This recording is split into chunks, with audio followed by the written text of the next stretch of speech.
Et salut à tous, c'est Captain et je vous retrouve pour la critique de l'épisode 23 de la saison 2 de Flash, donc le dernier épisode de la saison. Un épisode mouvementé qui va nous offrir pas mal de choses à parler durant l'été.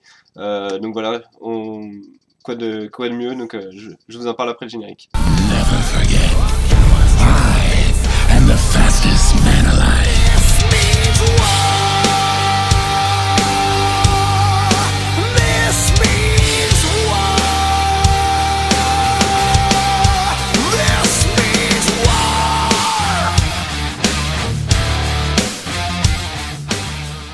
You are next. Ok, il y a tellement de choses à parler que je sais pas si je vais... Enfin, déjà je vais je vais essayer d'écarter les sujets dont je parlerai après la critique, donc qui arriveront durant l'été, donc qu'est-ce que la fin implique, etc. Le gros plus de cet épisode, c'est évidemment la fin, c'est-à-dire que je, je vais pas le mentir, de toute façon vous avez vu dans ma vidéo réaction, je mettrai le lien dans la description. La première partie de l'épisode, je me suis plus ou moins fait chier, parce que voilà, il y avait le plan de l'équipe de séparer Barry de Zoom pour pas que Barry affronte Zoom, etc. Ça, j'ai trouvé que c'était pas top. Parce que voilà, c'est le dernier épisode de la saison, donc on s'attend à un affrontement entre Zoom et Barry, donc on veut voir ça, et du coup, la série nous a privé de ça pendant une moitié d'épisode, donc ça, c'était pas cool. Euh, Même s'il y avait eu un affrontement vite fait entre Flash et Zoom au début de l'épisode, d'ailleurs, j'ai absolument pas compris à quoi ça servait que Zoom ait fait encore une fois un spectre du temps, un time remnant, je vais pas y arriver à le dire, c'est pas grave.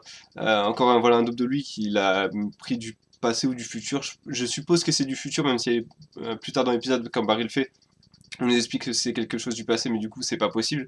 Parce que si on tue quelqu'un du passé, forcément, bah, on n'existe plus.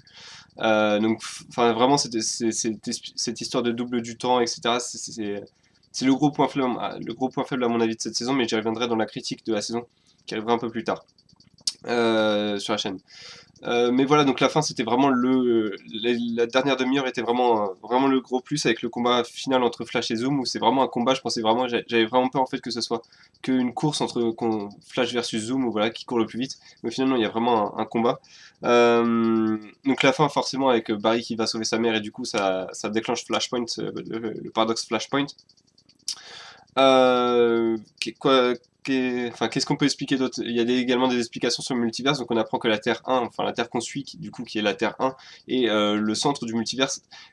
C'est pas quelque chose qui me plaît, je vais le dire tout de suite, parce que j'aime pas en fait quand un univers ou quand une planète, dans un truc de science-fiction ou quelque chose comme ça, a un point, comment dire, est un point central de l'univers par rapport aux autres. C'est-à-dire que quand une planète, je vais prendre l'exemple de Mass Effect, quand la planète Terre est le centre d'intérêt des moissonneurs, ça me plaît pas parce que l'univers est tellement grand qu'il y a aucun intérêt de se concentrer sur la Terre. Bref, tout ça pour dire que on a au moins des explications sur pourquoi du coup le Cisco de la Terre 1 est au final le Cisco le plus puissant, parce que théoriquement si la Terre 1 est le portail vers tous les autres multiverses, la passerelle vers tous les autres multiverses, bah du coup, théoriquement, il est censé être le plus puissant également. Il peut vibrer sur tous les multiverses.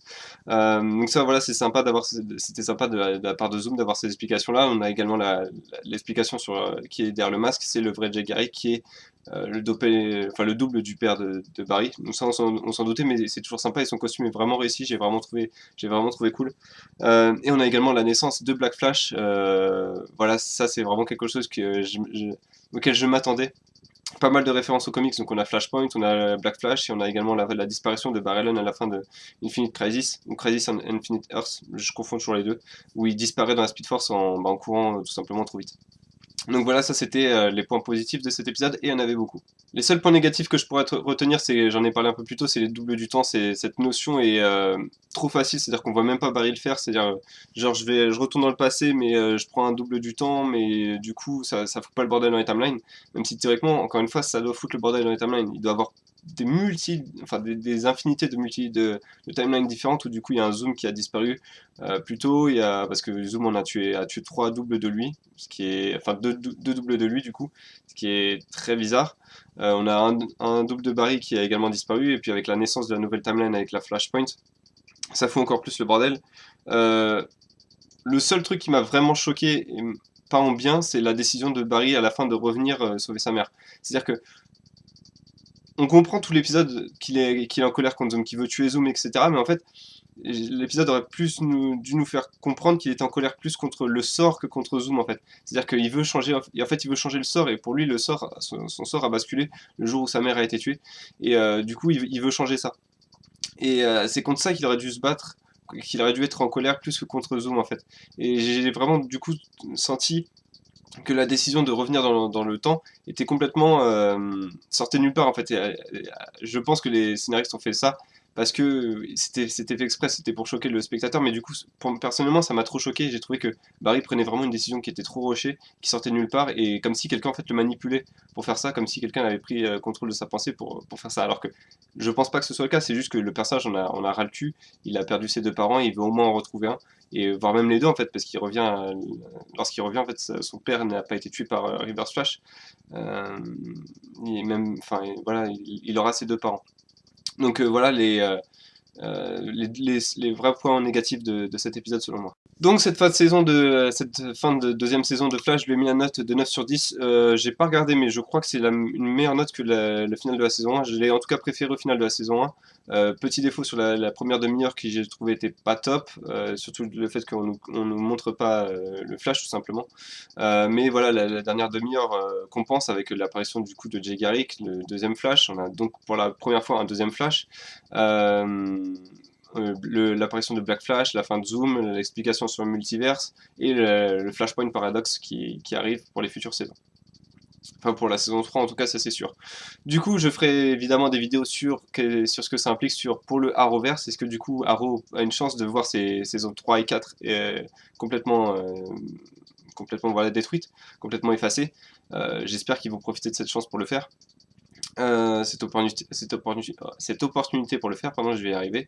Donc voilà, moi je vous retrouverai pour ces vidéos-là, et du coup vraiment cette fin d'épisode va nous offre, enfin m'offre en tout cas un énorme éventail de possibilités pour des futures vidéos. Donc je vous retrouverai durant tout l'été pour ces vidéos-là, pour des vidéos hypothèses, etc.